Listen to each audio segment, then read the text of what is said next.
Dan Tan Sri mengambil alih teraju kepimpinan negara pada ketika Malaysia berhadapan dengan sangat sukar, iaitu kita berhadapan dengan pandemik COVID-19. Dalam hal ini, Tan Sri, bagaimana agaknya Tan Sri membuat pilihan dari segi keutamaan dalam cetera pentadbiran negara? Ya, pertamanya saya ingin memanjatkan rasa syukur kepada Allah Subhanahu Wa Taala kerana insya-Allah pada 1 hari bulan Mac yang akan datang ini genaplah setahun pentadbiran Perikatan Nasional yang saya pimpin sebagai Perdana Menteri. Sesuatu perkara yang memang saya tidak duga, tetapi ini semua takdir oleh Allah Subhanahu Wa Taala.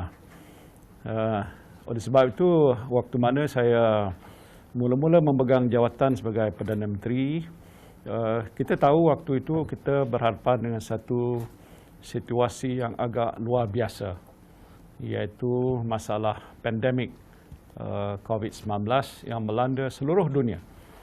Dan Malaysia juga tidak terkecuali.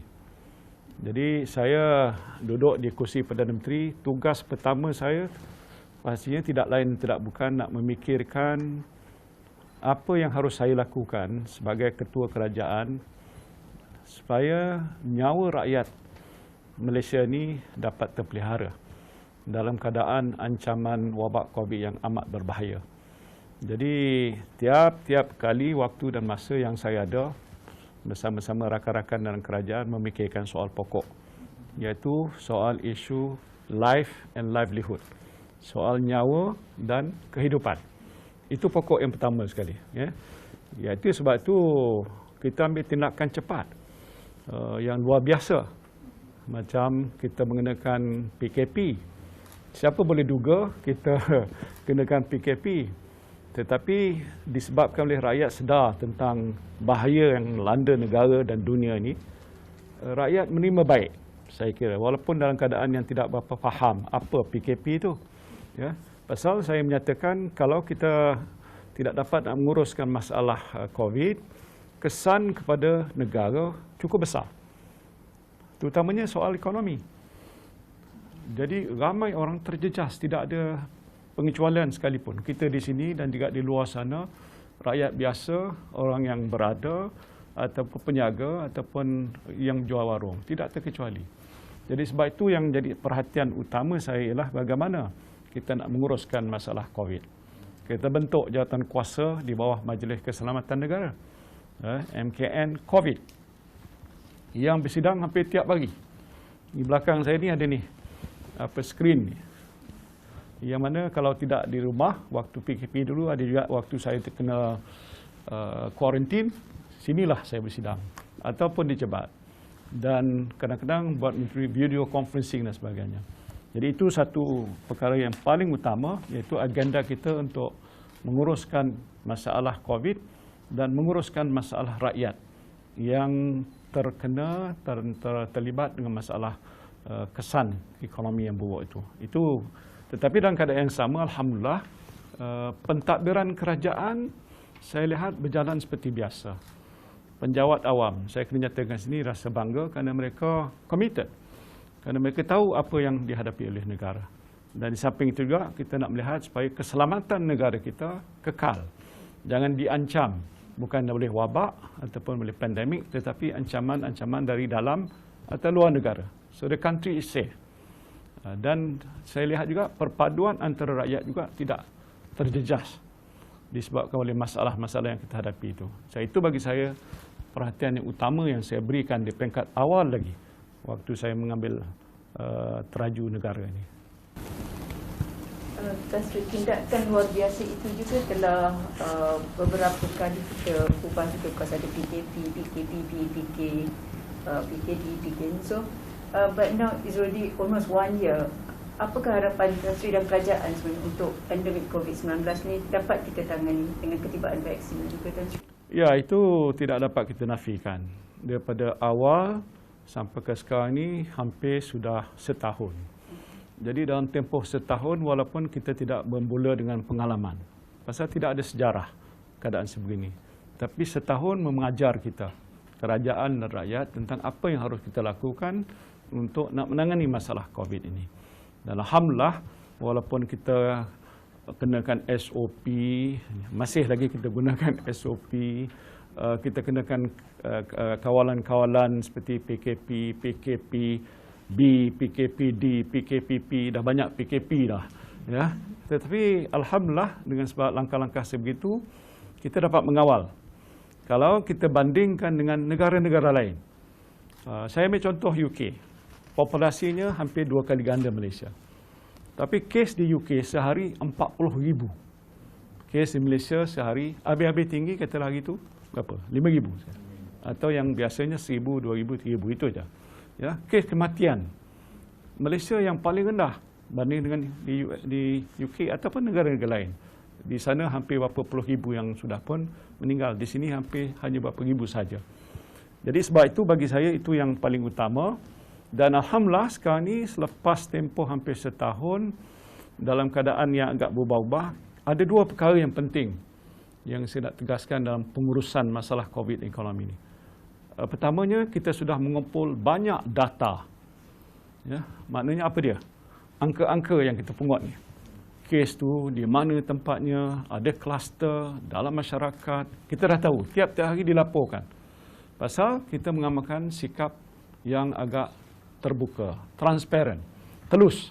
Tak ada kita lindungi ataupun kita sorok-sorok data-data tu. Pasal nak beritahu rakyat apa kedudukan sebenarnya. Itu data. Keduanya, pertimbangan kita berdasarkan sains. Sains maknanya, kenapa kena buat begitu? Mungkin umum ada yang faham, tapi ada yang tak faham. Kenapa buat itu? Kenapa pakai ni? Tapi keputusan yang kita ambil sekarang ni selepas hampir setahun, nampak dilihat sudah agak lebih berkesan, ya, dalam menangani dan menguruskan masalah ini, dan dilihat penerimaan rakyat pada apa langkah yang kita telah ambil ini adalah juga baik. Secara ratanya agak baik. Tetapi mau tidak mau ada juga mereka yang agak tidak mematuhi. Sebab tu Undang-Undang 342 di bawah Kementerian Kesihatan yang kita kuat-kuasakan awal, 342 Act, itu agak penting. Di mana kalau melakukan kesilapan, kesalahan, ada undang-undang yang dikuat-kuasakan untuk mengambil tindakan. Contohlah kena compound. Ya, itu juga sudah dibuat. Ataupun langkah yang lain ialah mengambil tindakan menutup kilang. Ya, ada kes-kes tu kilang, ya, dan sebagainya. Itu pun kita buat begitu. Dan di samping itu, kita lihat juga dari segi data dan kes, apa sebab dia berlaku. Umpamanya tempat kerja, ataupun dia tempat kediaman bekerja. Jadi kita tahu tu. Jadi bila kita buat satu keputusan, ia berdasarkan data dan fakta sains, maka kita lihat langkah-langkah kita ni sudah mula berkesan. Angka data meningkat tu kalau kita lihat kes macam yang semalam bukan dia kerana dia berlaku keseluruhannya di 1-2 tempat. Kilang pun 1 buah kilang aja sampai mencacak naik kat 1,000 kes sebagai contoh. Tapi tidak merebak keluar tu. Jadi dari satu sudut rasa saya lah kita sudah agak berjaya untuk menguruskan masalah COVID. Dan di samping itu melihat kesannya kepada ekonomi kita. Ya, semua terkesan. Sampai orang tak boleh buat kerja, menganggur. Jadi kalau saya nak kaitkan itu pula ialah langkah menguruskan ekonomi. Nak imbang antara COVID, ekonomi. COVID, ekonomi. Kalau tutup, ekonomi akan runtuh. Buka, COVID nak melanda. Macam mana nak balance? Tapi alhamdulillah kita bincang setiap hari. Saya tak pernah pusingkan mesyuarat sebagai Perdana Menteri ke sebelum ni ke. Tiap-tiap hari bersidang. Saya tak fikir dalam dunia mana mungkin Perdana Menteri memfungsikan mesyuarat. Walaupun Menteri hadir, saya duduk tiap-tiap hari. Berpindah daripada mesyuarat MKN COVID ke MKN Darurat dan Economic Action Council untuk menguruskan masalah itu. Dan bincang cara-cara nak membantu rakyat macam yang kita dah buat setakat ini. Saya tak boleh nak menyatakan saya strike 5. Nanti rakyat kata, alah, yang penting rakyat buat penilaian. Ya, sama ada kajian ini sejak awal mentadbir negara sudah mengambil langkah-langkah yang perlu dan sesuai untuk menentukan supaya apa perkara yang utama telah diberikan perhatian, tidak diabaikan. Dan keduanya ada kesan, outcome yang dikatakan agak positif untuk rakyat. Contoh soal COVID. Sampai dah sekarang ni macam mana? dah ada vaksin. Saya orang pertama dah timbul vaksin. Jadi kita menghadapi masalah tu, besar tu. Bukan saya, kita, dunia menghadapi masalah. Bukan soal masalah saya nak mengurus, apa penyelesaiannya. Mungkinkah vaksin ini akan menjadi jawapan kepada masalah kita. Harapan saya begitu. Ya, itu bagi saya satu kejayaan besar. Kita dah roll up, jangan tanya belanja. Belanja untuk vaksin berbilion. Ya, saya tak pernah nak persoalkan kalau dia kata nak minta 1 bilion lagi, saya bagi. Pasal apa? Ini nyawa rakyat. Pasal rakyat kalau mati seorang, bagi saya itu kerugian besar bagi saya. Saya nak kat rakyat hidup. Kalau di negara lain, dia tengok orang tu dah tua, engkau mati-matilah. Sini tua pun hidup, insyaAllah. Apa lagi orang yang masih muda nak gitu kan. Kalau di negara lain, dia memilih-milih pasal dia tak ada kapasiti. Hospital tak cukup, doktor tak cukup, ubat tak cukup. Jadi terpaksa ambil yang ini sajalah. But in Malaysia, no. Every single soul is important. Jadi sebab tu bila saya sebut tadi, bila mana kedudukan kita, bagi saya agak baik. Kalau ada yang kata terbaik, tak apalah. Ada yang kata abah ni terbaik, tak apalah. Itu rakyat buat penilaian. Tapi yang penting, apa kerajaan buat. Jadi bagi saya tidak ada sesuatu yang kita kata tertinggal. And no one is left behind. Ya, itu penting supaya rakyat rasa, oh, walaupun dia seorang individu, menjaga di warung, atau apa, kita ambil perhatian. Tapi saya sebut untuk bantuan pakej rangsangan yang sudah keluar hampir lebih 300 bilion. Masa pentadbiran dahulu 20 bilion. Saya tak nak sebut siapalah. Pentadbiran sekarang lebih 300 bilion. Tapi rakyat kata tak cukup lagi. Baru saya duduk dengan Menteri Keuangan tadi. Saya cuma nak bayang-bayangkan. Kalau ada lagi, kita bagi lagi. Pasal masih di bawah tu menghadapi masalah yang besar. Jadi bagi saya dalam tempoh setahun ni, agak pencapaian kita agak amat memuaskan. Pentadbiran berjalan baik. Kita tak lepas pandang apa-apa perkara utama, termasuk soal pendidikan, soal sosial, soal kesihatan, soal ekonomi dah tentulah, soal keselamatan, soal perpaduan. Ini perkara-perkara penting dalam negara kita. Tak kita, orang kita lepas pandang. Cuma emphasis bidang mana nak beri perhatian utama, ini yang kita sedang buat dan kita lakukan sekarang. Jadi macam dalam setahun berlalu ni, Tan Sri, apa pandangan Tan Sri terhadap penerimaan rakyat kepada semua inisiatif yang dilaksanakan oleh kerajaan PN dan especially ekoran pandemik COVID-19 ni lah. Dan, kita buat survey hampir selalu.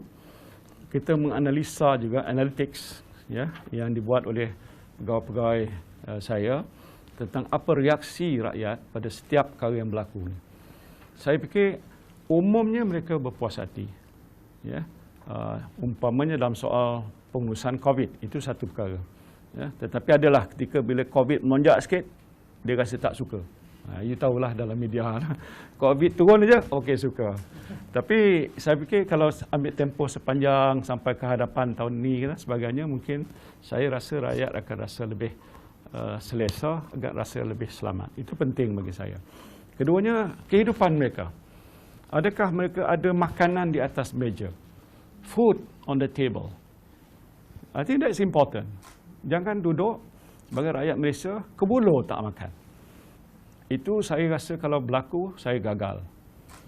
Sebab tu kita ada macam-macam cara bantuan. Secara langsung, bantuan macam terkini sekali dalam permai, bakul. Istilah bakul itu apa? Bagi bantuan makanan, bantuan wang tunai, bantuan nak menjaga modal, bantuan apa semua sekali. Ya? Sekarang ni kita dah buka semua ekonomi kita. Hampir. Kecuali 1-2 saja. Panggung wayang belum buka. Spa mungkin belum buka pasal kita takut kesan. Tapi yang lain hampir 95% lebih sudah terbuka. Jadi bagi saya, rakyat sewajarnya bersyukur.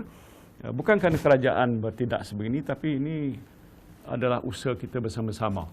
Rasa saya, kalau orang saya buat, tak boleh berjaya. Pegawai kerajaan saja buat, tak boleh berjaya.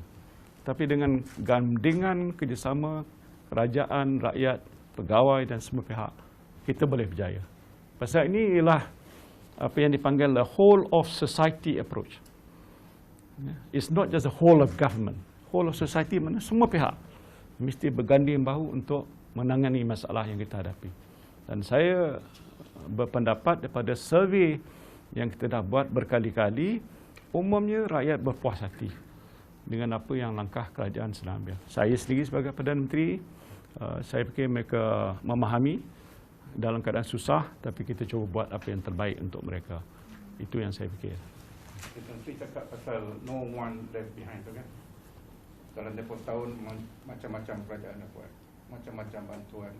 Tapi mungkin dalam tempoh the next 1 year ada lagi yang tertinggal, ada lagi yang rasa terpinggir sebab efeknya mungkin. Ya, itu betul. Pasal saya yang terkini hari itu saya memfungsikan mesyuarat. Mesyuarat Majlis Tindakan Ekonomi. Saya suruh dia bentang tentang apa hala tuju ke hadapan bantuan-bantuan kepada rakyat, bantuan-bantuan sosial. Bila dibuat itu, dibentangkan bahawa dalam masalah negara sekarang ini, antara lain, disebabkan COVID utamanya, kesan pada rakyat amat besar. Dulu kita panggil B40. Apa makna? B40 yang orang ke bawah 40%. Saya jangka B40 sudah jadi B50. Ada atas dulu M40. Mungkin M40 kekal M40. Kenapa? Kerana T, top 20 itu 10% dah turun jadi middle income. Ini satu masalah krisis yang saya kena akui. Bukan kerana perbuatan saya, tetapi kerana masalah yang negara menghadapi. Jadi itu harus jadi fokus dalam tempoh mendatang ni, umpama daripada sekarang ni, while we are helping the rest to recover, economy to recover, COVID to help us solve this COVID problem, is to look at certain kategori kumpulan dalam masyarakat yang paling terjejas. Bentuk bantuan dah bagi banyak dah, berbilion. Masih terus dibagikan. Sekarang ni sudah mula bayar di awal pun. Tapi dilihat tak cukup membantu.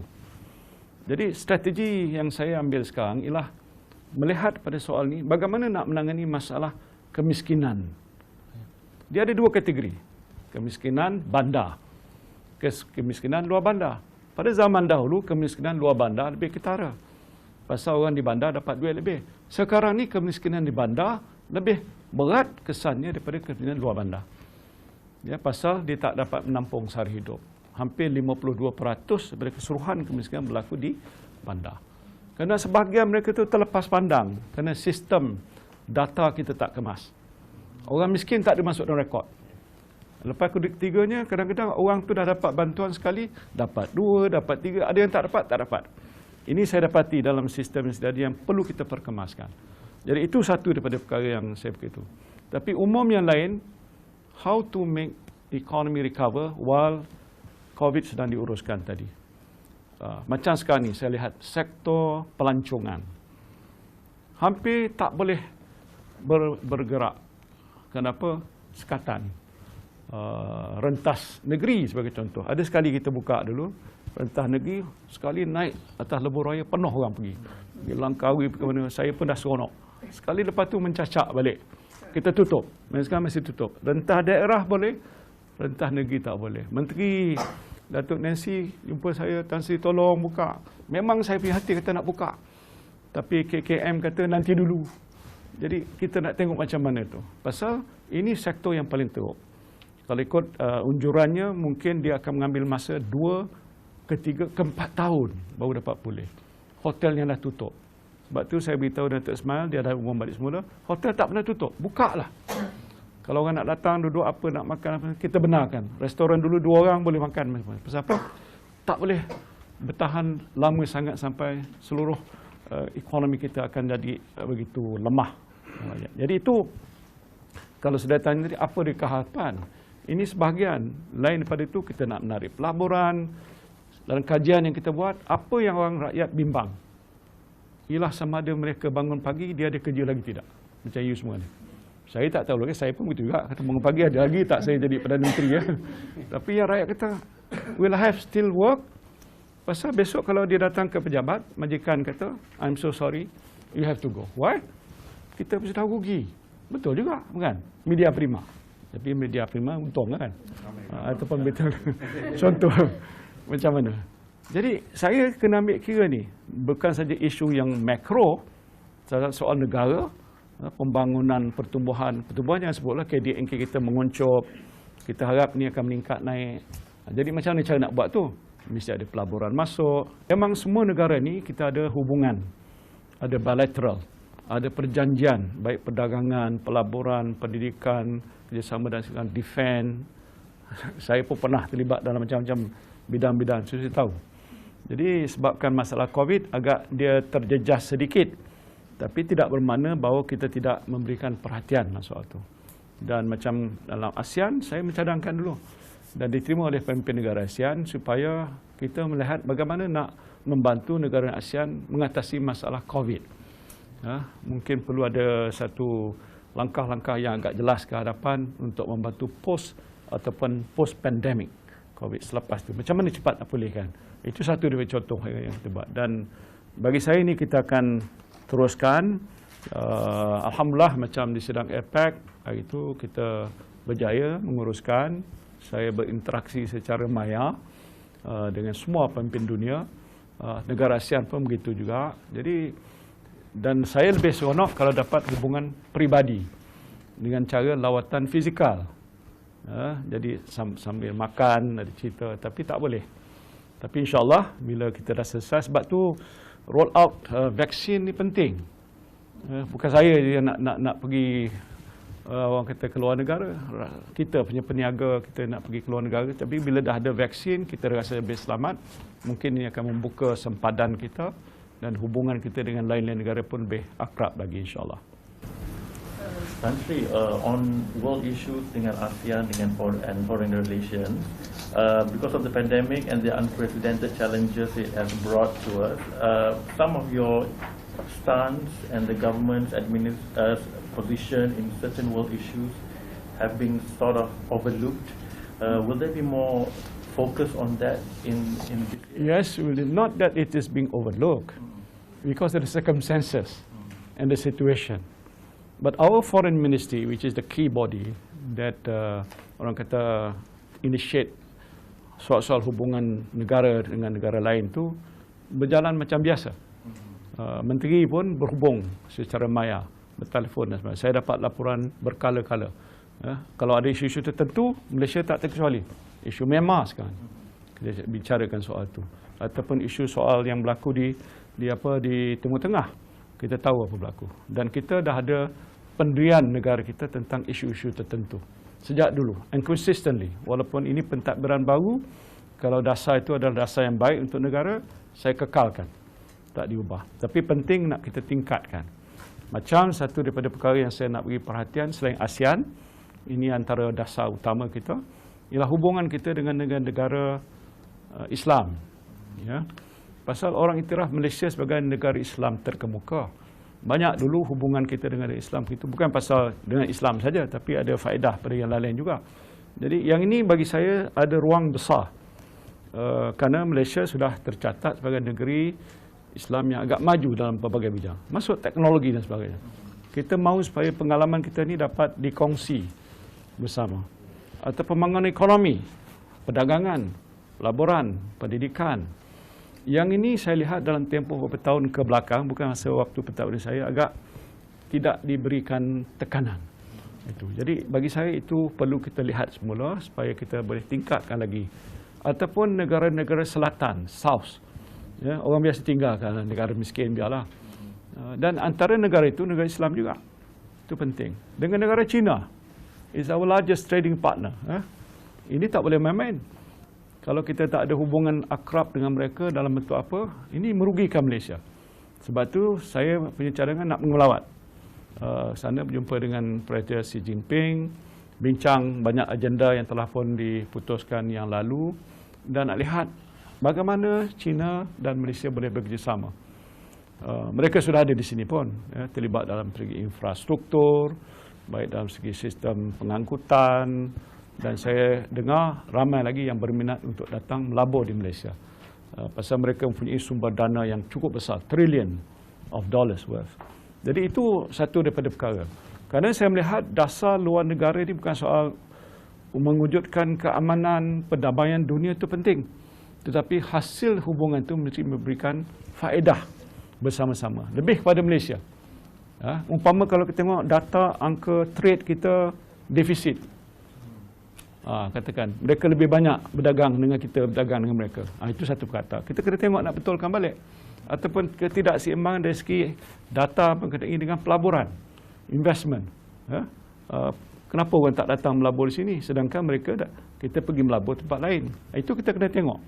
Yang ini saya dah bincang dengan Tuan Azmin, kita kena identify detail of apa bidang yang kita boleh beri perhatian supaya hasil hubungan luar negara itu selain menjamin kesejahteraan, keamanan serantau, tapi memberikan kesan positif pada pembangunan negara.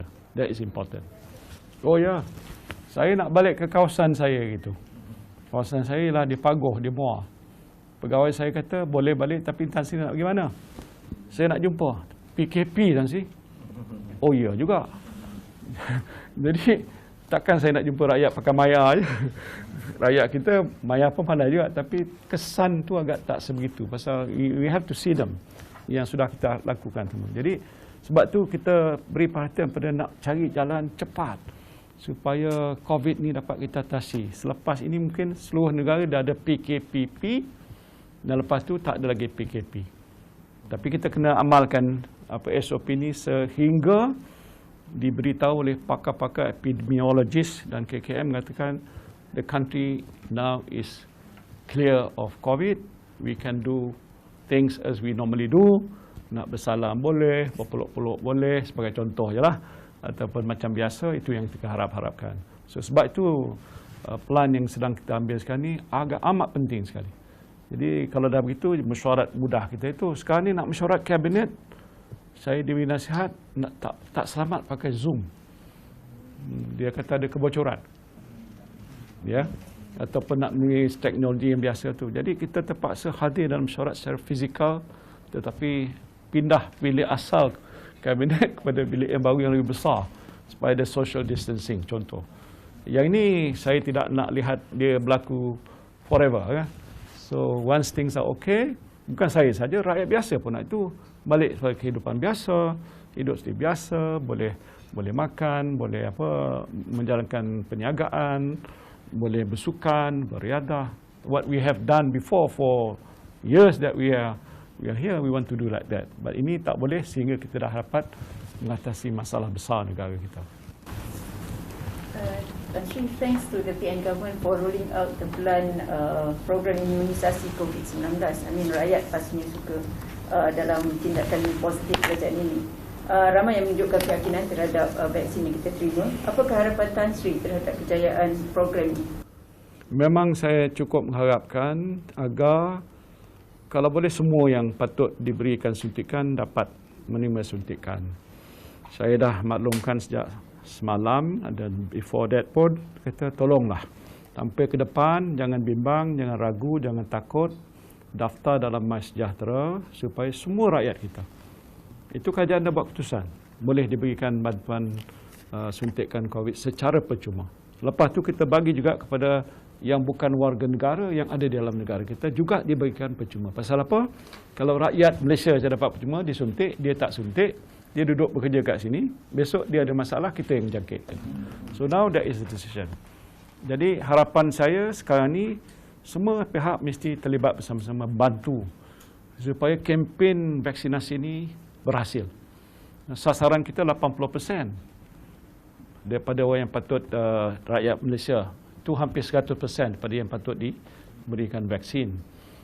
Tapi untuk mencapai herd immunity, saya dimaklumkan dia mesti sekurang-kurang 60%. Kalau ikut reaksi daripada awal, KKM punya survey awal, dia kata 67% positif, bersetuju. Selepas hari itu vaksin sampai dan saya dah suntik, dia sudah naik ke 80%. Mana yang positif untuk hendakkan mendapat vaksin COVID. Ini satu trend yang agak amat menggalakkan. Tapi tempoh masa ni masih panjang sampai ke awal tahun depan.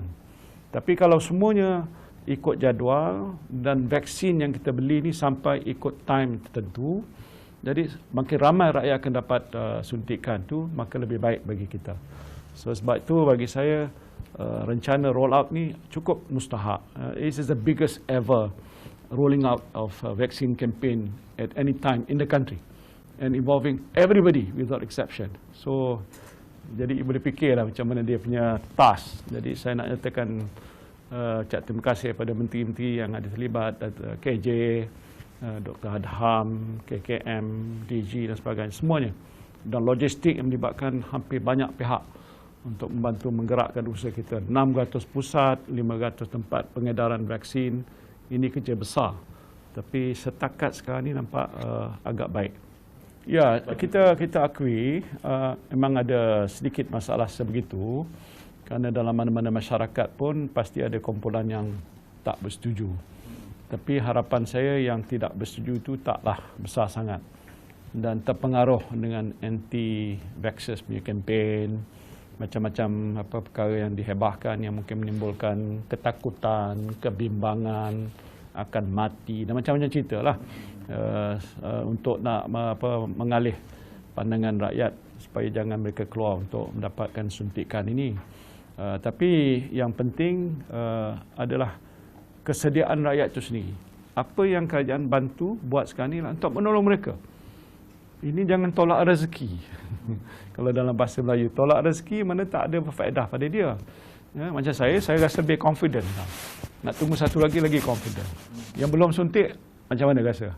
Bukanlah saya kata saya terselamat, garanti, tapi setidaknya saya tahu dalam badan saya ini sudah ada apa dia panggil tu, antibodies ke apa, yang nanti kalau ada je elemen virus nak masuk, dia akan lawan. Itu ceritanya lah, saya bukan doktor. Tapi kalau tak ada benda tu, dia nak lawan macam mana? Dia rasalah sakit. Jadi sebab itu bagi saya ini penting. Dan saya percaya kempen ni akan mendapat sambutan pasal kita gerakkan semua anggota masyarakat, NGO, ketua-ketua masyarakat, ketua kampung, rukun tetangga, semuanya. Supaya mereka terbabit, menghebahkan berita ini dan minta supaya mereka daftarkan nama mereka segera dalam aplikasi MySejahtera itu.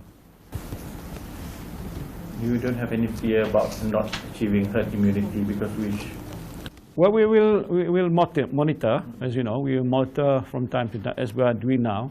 Every day is monitoring where there are areas that need to be given attention to, whether it is in the town, in the road areas, whether it is urban and suburban, in the Sabah, Sarawak, because it has to go all over the country. So we have to keep on monitoring the situation, which the KKM is there. They have a special ops center that monitors the way how the campaign is on, how many people have registered on the My Apps, and where else need to be given focus. Of course, at the same time, looking at the delivery of the vaccine, arrival on time. All these are detailed matter which I don't think I need to talk about, but these are matters. So I think if all those things would be rolled out in the manner that we have planned, I do hope that any effort by certain parties to derail it will not be successful. So that's what my hope is all about. Ya, plan itu sebenarnya sudah pun di roll out sekarang ni pun. Bukan kita buat ni macam tak ada kena-mena dan perancangan apa. Macam kita monitor kita punya growth. Kenapa tahun lalu growth kita menguncuk minus 5.7%, kalau silap. Lebih awal tu lagi besar, 17%. So mana sudah ada langkah untuk mengurangkan kesan daripada itu dengan ada sedikit penguncupan. Tapi ini masih terus sampai fasa pertama ni ataupun, tapi ikut unjuran kita tu dia ada growth-nya second, third, fourth half. Selesai akhir tahun ada positive growth. Itu dari segi KDNK. Tapi kalau kita pecah, macam mana boleh growth begitu? Mesti ikut dari sektor-sektor penyumbangnya. Pembuatan, ekspor, pembinaan, peruncitan, semua sekali. Semua sektor-sektor tu. But importantly, peringkat sekarang ni kita dah buka, kan? Jadi penting. Kalau kita sekat, tak boleh. Macam saya sebut tadi, satu je. Mungkin sektor pelancongan belum pulih semana yang kita kehendaki. Itu kita kena tengok. Dan caranya macam mana kita nak buat, kita dah tahu mereka terkesan. Dulu PKP, tak boleh meniaga, dah buka. Buka pun tak boleh meniaga. No money. Duit tak cukup, modal apa sebagainya. Minta kelonggaran. Kita dah bagi dia untuk moratorium daripada bank, lepas tu dapatkan lain-lain bentuk dana jamin, pinjaman, macam-macam. Saya tak boleh senaraikan dalam kertas saya depan ni banyak. Mungkin makan 2 jam nak jelaskan. So, apa yang ditanya oleh saudara tadi betul. It's a comprehensive plan. It is not piecemeal. Tak boleh ambil sikit-sikit, tak boleh. Pasal nak tengok macam mana negara mesti dapat terkeluar daripada masalah ekonomi yang kita hadapi. Penting juga supaya border kita ni satu hari mungkin akan kita buka sempadan. Sekarang tak buka lagi. Ya, kalau tak buka boleh berniaga ekspor tapi agak masih terkesan. Pelancongan tak boleh lagi, tak boleh. So kalau nak tengok airline industri kita naik, mesti ada pelancongan. Kalau tidak kan tak terbang kan. Itu dia punya masalah. Jadi sebab tu semua ni kita dah ambil kira dah. Dan insya-Allah dalam bulan depan saya akan mengumumkan strategi yang komprehensif. Baru saya bincang dengan Menteri Keuangan tadi, saya akan umumkan apa strategi kita yang sebenarnya untuk kita apa orang kata lebih pesat keluar daripada masalah sekarang ni dan ekonomi kita akan bertambah lebih rancak. Just wait, I will announce that somewhere middle of March yang akan datang. Ya, saya faham tu. Saya fikir macam dalam rekod yang dibaca dibentangkan oleh UNCTAD baru ini, hampir semua negara dunia terkesan dengan masalah FDI. Malaysia pun juga terkesan. Dikatakan Malaysia agak terbesar berbanding negara lain. Bagi saya sih tidak membimbangkan. Pasal trend yang terkini daripada laporan yang saya terima bahawa memang minat pelabur asing untuk datang ke Malaysia tu masih kuat. Ya. Dan kalau ikut data yang sini yang baru saja kita dapat kelulusan 198 bilion ringgit pelaburan baru dalam ekonomi negara kita untuk semua sektor perkilangan, perkhidmatan dan sektor utama. Ini dalam 9 bulan 2020 yang last. Ya. So maknanya dah ada itu. Ada 2,935 projek untuk mewujudkan 64,701 peluang pekerjaan. Jadi FDI ini menyumbang 40% kepada yang disebutkan tadi dan sektor perkilangan menarik sebahagian besar pelaburan yang diluluskan untuk tempoh ini menyumbang lebih daripada separuh 59.5%, 65.3 bilion diikuti oleh sektor perkhidmatan dan sektor prima yang lain. Maksud saya tadi ini ada senarai syarikat-syarikat yang telah masuk dalam Fortune 500, LAM Research, UCT, Dexcom, senarai ini panjang disediakan. Saya minta ni pasal saya tahu you nak tanya soalan tu. Ya, yang menunjukkan bahawa minat pelabur asing untuk Malaysia, lebih lagi kerana kita sekarang ni dah juga menawarkan beberapa insentif baru untuk 2 tahun. Ini keputusan saya. Within 2 years, this year, next year, we offer special incentive. You come to Malaysia, we get this very attractive incentive. So ini yang saya fikir cara kita untuk menarik itu. Jadi bagi saya penting pelaburan ini kita tingkatkan. Tapi melihat pada mana sektor mana satu. High technology sector, saya baru lancarkan My Digital. Ini pun akan diumumkan dalam sehari 2 akan datang berapa jumlah pelaburan yang datang pada luar daripada syarikat yang terjenama ke Malaysia. Ya. Di samping itu kita buat keputusan juga supaya kita galakkan pelaburan dalam negara, domestic investment. Pasal dulu memang kita tumpu pada pelaburan asing. But now pelaburan luar negara lebih besar daripada pelaburan asing sebenarnya. Pasal syarikat yang sudah ada di Malaysia, terutama syarikat Malaysia sendiri sudah menjadi syarikat multinasional yang besar. Ada setengah dah pergi ke luar negara juga. So kita nakkan mereka juga mengembangkan dengan melabur semula ke dalam negara. Jadi bagi saya tidak bimbang sangat kerana dengan adanya dasar yang agak pro business ni, diharapkan bahawa sektor perniagaan kita, sektor pelaburan kita juga akan terus berkembang dalam masa kehadapan. Ya, satu kita buat keputusan tu untuk menasihatkan Yang di-Pertuan Agong atas sebab-sebab yang agak berpatutan dan sesuai ikut masa.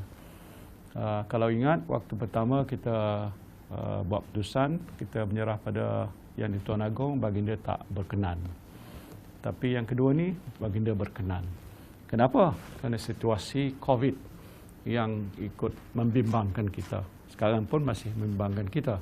Ya, sebab itu kita minta supaya diisytiharkan darurat, supaya dengan darurat tu kita boleh menggunakan peruntukan ordinan darurat tu untuk menguruskan masalah COVID secara lebih cepat.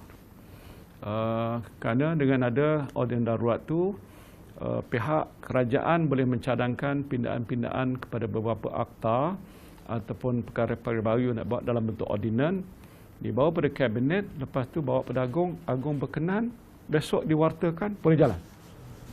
Kalau nak tunggu proses parlimen boleh juga, tapi parlimen biasa dia akan mengambil masa yang panjang. Sedangkan COVID ni tak boleh tunggu besok. Dia kena selesai hari ni. Ya, sebab tu bila kita buat kuasa, kita dah pindah dah. Akta 342, Akta 446. Apa 342? Berkenaan dengan kesihatan. Umpama kalau dulu maksimum denda RM1,000 je. Besar kecil RM1,000 je. Dah pindah dah boleh naik sampai RM10,000 atau kalau melibatkan syarikat sampai itu sampai RM50,000. Itu tujuan apa? Untuk nak mengekang jangan ada pelanggaran penguatkuasaan dan sebagainya. Ataupun dengan sebab ada itu, dulu tentera tak boleh tangkap. Dia kerja waktu perang aja, tembak orang lah. Tapi waktu zaman aman ni, kalau dia nak bantu polis, dia tak boleh buat apa-apa. Sekarang kita berikan kuasa untuk dia boleh menahan dan menangkap ikut kuasa polis yang ada. Kemudian kalau zaman biasa, macam sekarang ni, zaman luar biasa, susah. Hospital kita ada satu peringkat sampai dah, orang kata nak pecah. Dia punya kapasiti tak boleh mampu nak menahan. Jadi kita nak buat macam mana? Kita bina hospital sementara, MAIP, 10,000. Ya, sekarang ni dah kurang sikit punya tekanan. Tapi kuasa ada ni, kita boleh ambil alih secara sementara hospital swasta. Dan kalau hospital tu masuklah apa dia punya bed dia, alatan-alatan dia, doktor-doktor dia, nurses dia, boleh. Kalau ada ini, dan ini sebab kita gunakan tu. Tapi bagusnya di negara kita ni, walaupun ada akta tu, mereka bersedia secara sukarela. Jadi sekarang ni kita dapat 1,300 katil tambahan. Kalau nak buat 1,300, cuba kira berapa juta kita nak belanja. Kita boleh gunakan ambulan. Ambulan ni dia punya, takkan dia nak bagi, tapi kerana akta darurat, dia boleh gunakan tu. Jadi banyak lagi perkara-perkara yang kita dah buat. Dan bila kita dapati bahawa antara perkara yang menjadi besar masalah kita dalam COVID ini ialah kerana majikan tak ikut undang-undang Akta 446. Apa dia Akta 446? Itu adalah sumber manusia. Dalam sumber manusia, ada akta tu yang mewajibkan majikan mesti sediakan tempat tinggal yang bersesuaian. Hampir 70% tak ikut itu. Bila tak ada COVID, tak tahulah. Bila ada COVID, tak ikut. Itu sekali melecup, naik sana, naik sini. Now, kita dah pindah sikit akta tu, boleh ambil tindakan cepat. Yang akan kita kemukakan pada Agong untuk perkenaan sekarang ni ialah tentang fake news berkenaan dengan COVID. Dah masa seminggu je, kita draft akta, AG buat semua sekali, lulus oleh kabinet, nanti buat pada Agong, kalau Agong berkenan, sign, diwartakan. Bermakna kalau ada orang cerita macam-macam pasal COVID, gini-gini, fake news. Kan banyak tu, tulis fake. Dah baca pun fake. Ya? Macam mana nak tahu? Ini kuasa ni boleh ada untuk pihak yang kuasa menahan, menangkap ataupun ambil tindakan segera. Jadi saya sebutkan ni bukan makna darurat tu untuk darurat supaya saya boleh duduk lama jadi Perdana Menteri. Saya pun tak tahu siapa parti mana dalam parti-parti yang ada sekarang mempunyai jumlah kursi yang lebih besar daripada saya. Dulu adalah contoh nak tunjukkan tapi tak terbukti. Saya yakin bahawa saya mempunyai sokongan yang besar. Saya yakin kedudukan saya ni ialah constitutionally right, legal. Saya tak boleh duduk sebagai Perdana Menteri haram. Saya buat kerja betul, itu sebabnya. Jadi saya tidak bimbang tu, tapi pengisytiharan darurat ni bukan soal politik. Ada orang politik faham politik. No. Politik tak ada perlu nak darurat. Tapi COVID ni perlukan darurat. Dengan adanya kuasa ordinan darurat, maka kita boleh bertindak secara lebih berkesan. Bila dah selesai besok, tak perlulah. Kalau yang dahulu darurat, dia sepanjang masa darurat. Tak ada tempoh masa. Saya bagi 1 bulan Ogos. Tapi kalau boleh selesai awal, jawatan kuasa khas bebas, yang dah ditubuhkan, dilantik oleh Agong, kata dah boleh, saya ikut aja lah. Itu dah dari situ. Bukan saya nak duduk sepanjang-panjang 2 tahun. Pasal kalau dulu darurat sampai 2 tahun. Kita tak perlu itu. Kita gunakan untuk tujuan tu, dah selesai, balik semula. Kita pun tak nak selama-lama dikongkong oleh peraturan sebegini. Sebab tu tujuan saya ialah itu. Jadi saya harap rakyat faham. Bukan pasal soal takut tak dapat majoriti di parlimen. Dulu orang cabar saya, kita pergi ke parlimen. Dia kata tak dapat majoriti, 27 kali rang undang-undang belanjawan kita diluluskan. Saya bukan nak baik dada. Itu rekod di parlimen dulu. Bajet 2021 lulus. Tapi dia kata kita tak ada majoriti. Tapi macam mana kalau tak ada majoriti dapat kelulusan? Jadi saya harap rakyat jangan ragu kerana saya tahu kedudukan saya. Dan saya hanya menjalankan tugas amanah untuk menjaga rakyat. Ini yang saya buat sekarang. Tan Sri, the state of emergency darurat likely to end August or maybe earlier. With that in mind, do we see general election to be held this year, even though vaccination, epidemiologists say it takes 1 year? Well, it will be subject to all those things. Okay. First thing first, of course, is to see that we can manage COVID. Dan kalau COVID itu sudah landai, dikatakan negara sudah terselamat daripada wabak ini, itu yang kita harapkan. Itu pertama. Right? Soal yang kedua, darurat akan ditamatkan tu, itu akan tertakluk kepada apa yang dibuat oleh jawatankuasa khas bebas, yang memang dia punya terms reference satu je. Bila masa darurat boleh tamat.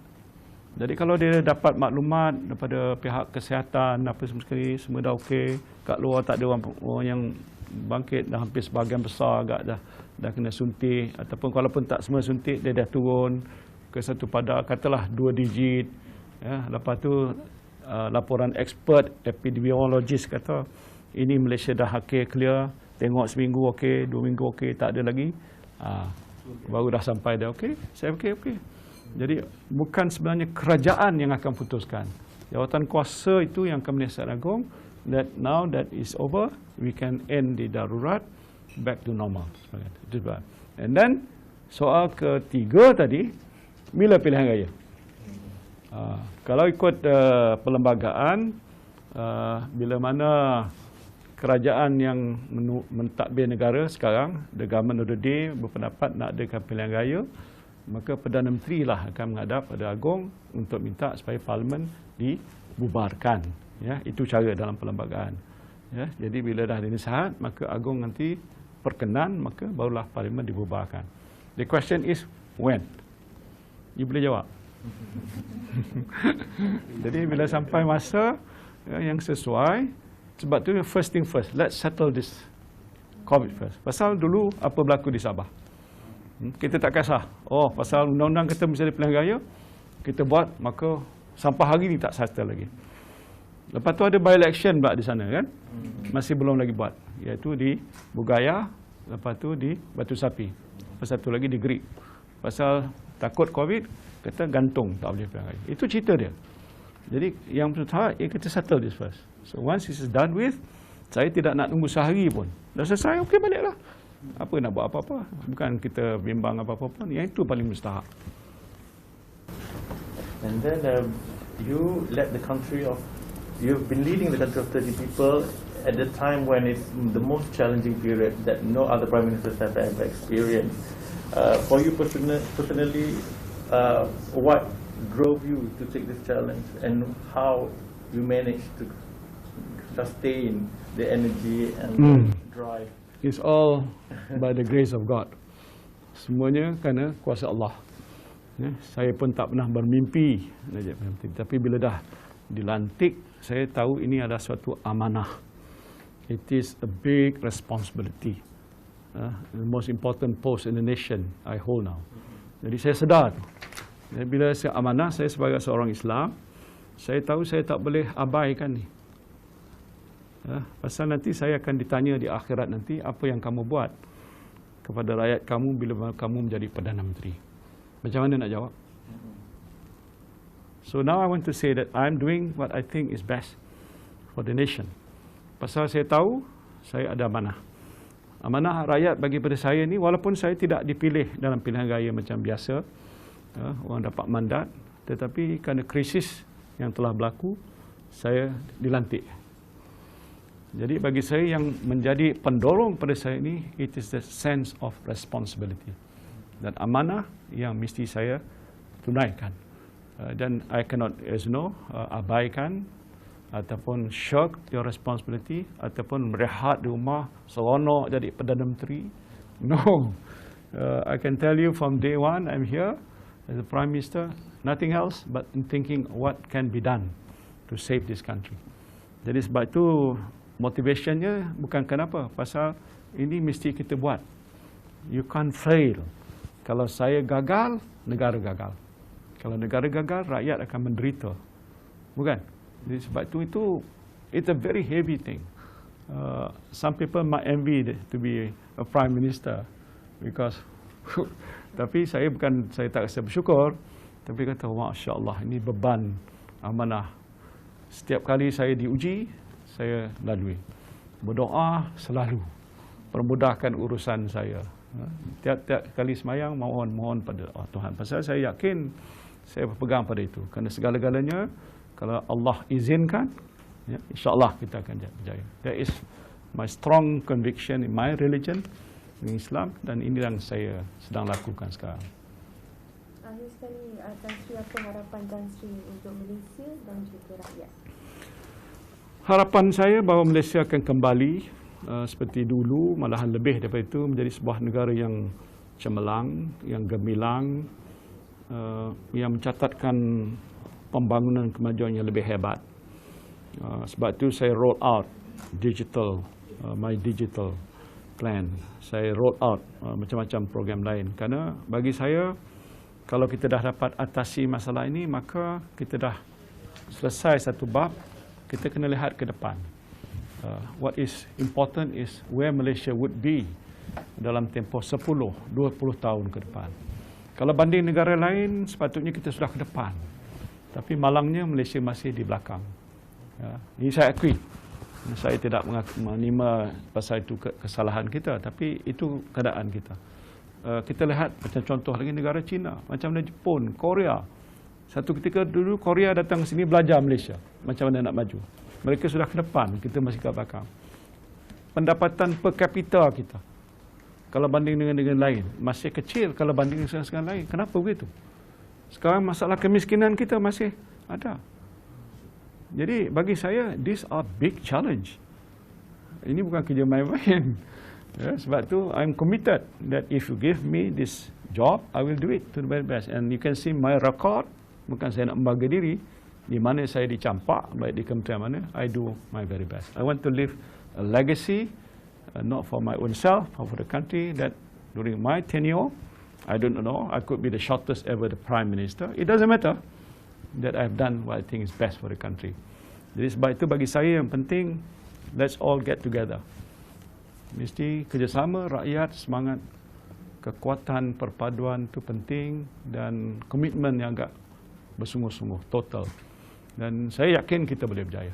That Malaysia will be among the most developed countries. Macam kita kata kita nak jadi negara maju 2020, dah tinggallah 2020, masih tak capai lagi. Ya, dan sekarang ini dasar kemakmuran bersama 2030. Nak tengok 10 tahun lagi macam mana jadi. So that is my commitment. And I can tell Malaysians that I will be committed to uphold my responsibility as the Prime Minister. I do my very best. I will fight against corruption.